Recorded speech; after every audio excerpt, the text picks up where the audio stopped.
Hi, friends. If you're listening while the kettle starts, while the bus shakes, or while you look at last night's dishes, welcome back to English in Quiet. And if you're in bed with your phone 1 inch from your face, yes, I know you. I have been that little sleep goblin many times. Same. And honestly, some mornings I do not want to make one more decision. Not one. If my brain has to choose between study English and watch a very important cat video, the cat has a strong lead. Today we want to help with both English and life. We are talking about a morning English habit that does not depend on willpower. Because my willpower before coffee is mostly decorative. If you enjoy these calm conversations, you can like and subscribe. And if your English is around B1 to B2, stay with us. Some parts may feel a little richer, but we will keep it clear and natural. Yes, if you miss a few words, that is okay. Stay with the main idea, and you can always listen again later. First, a gentle truth. Many people struggle with morning study, not because they are lazy or unserious. Right? Sometimes the routine is just asking for Olympic energy at 6:30. Exactly. Often the problem is decision making. Too many choices, too early. You wake up and ask, "What should I study today?" And suddenly your morning is a committee meeting. Yes. Listening or reading, grammar or vocabulary. Which app? Which lesson? How much time? What first? Then I unlock my phone, open messages, see one video, remember another thing, and my English habit dies in the hallway. That is such a real scene. The routine begins with friction. Friction means small resistance, tiny difficulty, the little of that slows you down.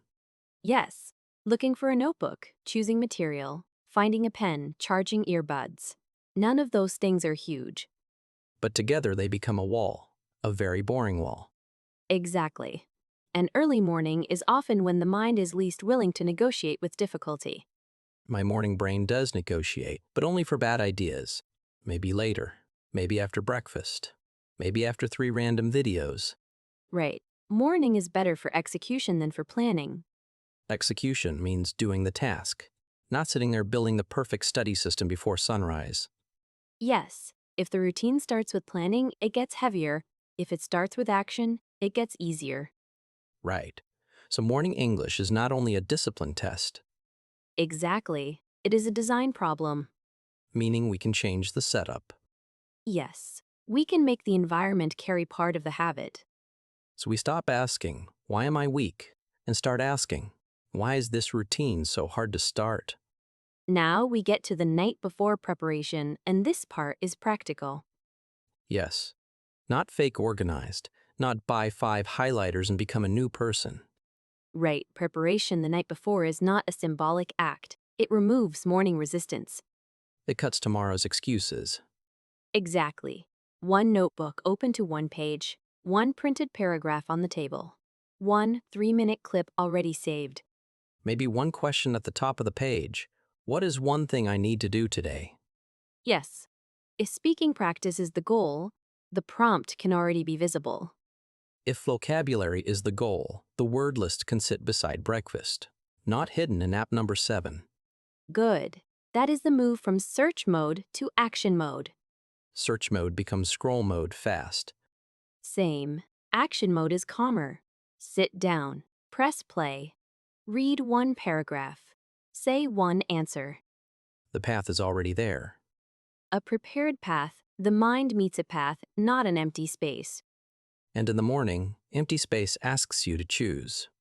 Exactly. A prepared path asks you to begin, and the environment should make that easier than the unwanted alternative. Which means if English is buried inside your phone between messages, reels, and news, you're starting a fight you do not need. Exactly. The habit competes with stronger rewards before it even begins. My phone is very talented at throwing me off. Throw you off means disturb your rhythm or plan. Example, I opened one message and it threw me off for 20 minutes. So make the setup simpler. Charge the earbuds. Put them in the same place every night. Bookmark the audio. Leave the notebook open. Use a pen that works immediately. A dead pen can end a dream. It can. The less you have to hunt, scroll, or choose, the more likely the habit survives an ordinary morning. Tired mornings count. Busy mornings count. Slightly grumpy mornings count. Another strong principle is the cue. The signal. The thing that tells your brain, now. Yes, new habits are weak when they float without a clear start. Sometime this morning is not a plan. That is a wish in pajamas. Very true. So attach English to something that is already stable. Coffee machine. Toothbrush. Breakfast chair. Walk to the station. Sane kitchen light. Exactly. When the coffee starts brewing, I listen to one short clip. After I brush my teeth, I say 3 sentences in English. When I sit down for breakfast, I read one short paragraph. These are good because they sound boring. And boring but reliable is excellent here. Much better than when I feel inspired by the sunrise. Yes. A reliable cue removes the question of when to begin. Which matters because without a cue, the habit can drift. Drift means to slowly slide away from the plan. First it becomes 7:10, then 7:25, then I will do it tonight. And we all know that story. We do. But with a cue, the habit has a built-in doorway. You are not waiting to feel ready. You are following the next step after something that already happens. And over time, the cue and the action start to feel connected. The smell of coffee becomes a little English bell. The breakfast chair becomes strict but loving. Sit down. One paragraph. No drama. Then there is the first action. It should be easy, calm, and specific. Not a giant grammar mountain at 6:40 a.m. Right. A hard workbook may look serious in theory, but in real life it can create resistance before the day even starts. Resistance is that body feeling of, nope. Yes, a better opening is one short listen, one spoken sentence, one tiny reading, one shadowing repetition. Shadowing is useful. Hear a sentence, repeat it right after, copy the rhythm.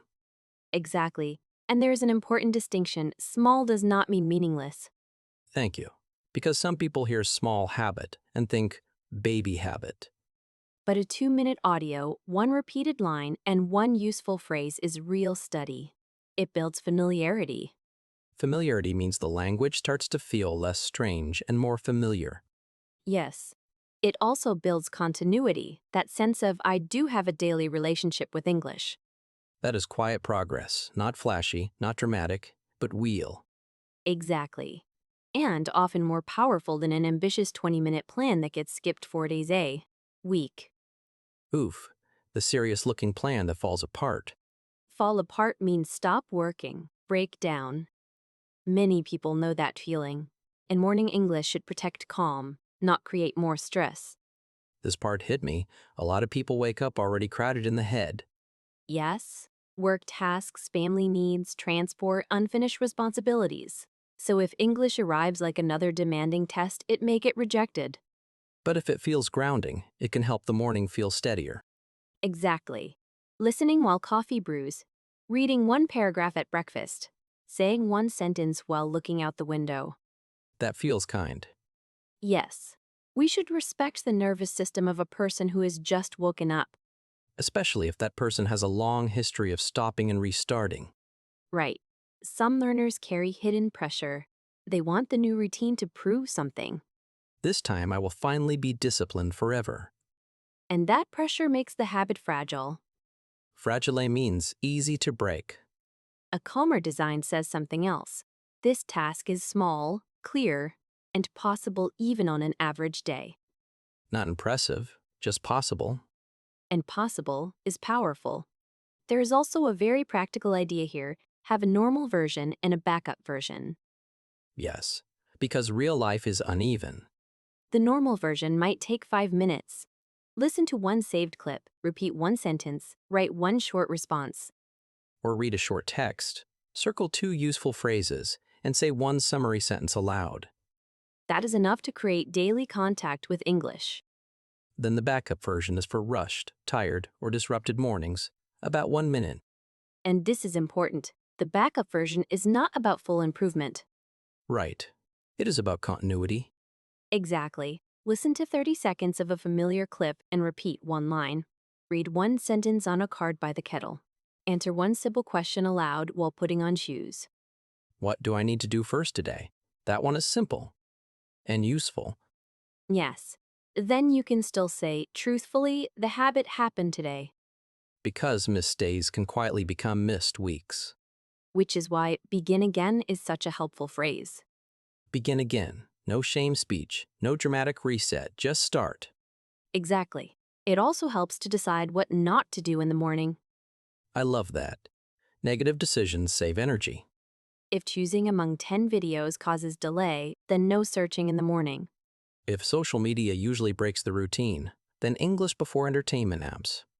If long notes feel too demanding, then no long written exercises before work. So you reduce negotiation. Yes, negotiation is that inner argument that steals time. Maybe later, maybe after email, maybe tomorrow, maybe never. Right. Then, only after the habit is stable, you can expand it. Add more later, not on day one. Exactly. Eventually, the morning habit can become a bridge to deeper study later in the day. But first, it has to survive poor sleep, bad weather, and plain old human moods. If it only works on ideal days, the design is not ready yet. Okay, friends, let us do our little word tour. House ritual time. Tea, chair, word tour. First, friction, tiny difficulty that makes starting harder. Looking for my earbuds adds friction. Second, cue, a signal that starts the habit. When the kettle clicks, that is my cue. Third, on autopilot, doing something almost automatically. I make coffee on autopilot so I can attach English to that moment. Fourth, show up. Begin even if the effort is small. I only practiced for 1 minute, but I showed up. Fifth, drift. Slowly move away from the plan. Without a cue, my study time drifts later and later. Sixth, throw you off. Disturb your rhythm. Checking social media threw me off this morning. Seventh, get back on track. Return to the routine. My backup version helps me get back on track. 8. Quiet progress. Small progress that does not look dramatic. One short clip a day is quiet progress. Ninth, tiny promise. A very small commitment you can truly keep. My tiny promise is one English sentence before breakfast. 10th, begin again. Start fresh without shame. I missed yesterday, so today I begin again. These are good spoken phrases. Repeat them this week. Yes, show up. Quiet progress, begin again. That is a very nice little trio. So, here is your tiny homework. Tonight, choose one cue and prepare one action. Just one. Please do not build a 12-part sunrise empire tonight. Leave one paragraph on the table or save one short clip, or write one question on top of your notebook. Then tomorrow, do the normal version if you can, and the backup version if life is messy. Small still counts. It really does. Before you go, tell us in the comments what will be your morning cue, and where will you leave your English for tomorrow? You can write something simple like, my cue is the kettle, or my notebook will wait by the breakfast chair. The comment section is a nice place to practice real English and help other learners feel less alone. You are not the only one building this kind of habit. If this episode helped you, you can like, subscribe, and send it to one sleepy friend who might need it too. Next time, maybe we can talk about what to do when your study plan gets interrupted in the middle of the week. Ah, yes, the famous Wednesday collapse. Until then, take care of your morning, take care of your English, and remember, you do not need heroism. You need a cue, a little preparation, and one simple start. Show up, keep it small, and begin again when needed. See you next time. Bye, everyone.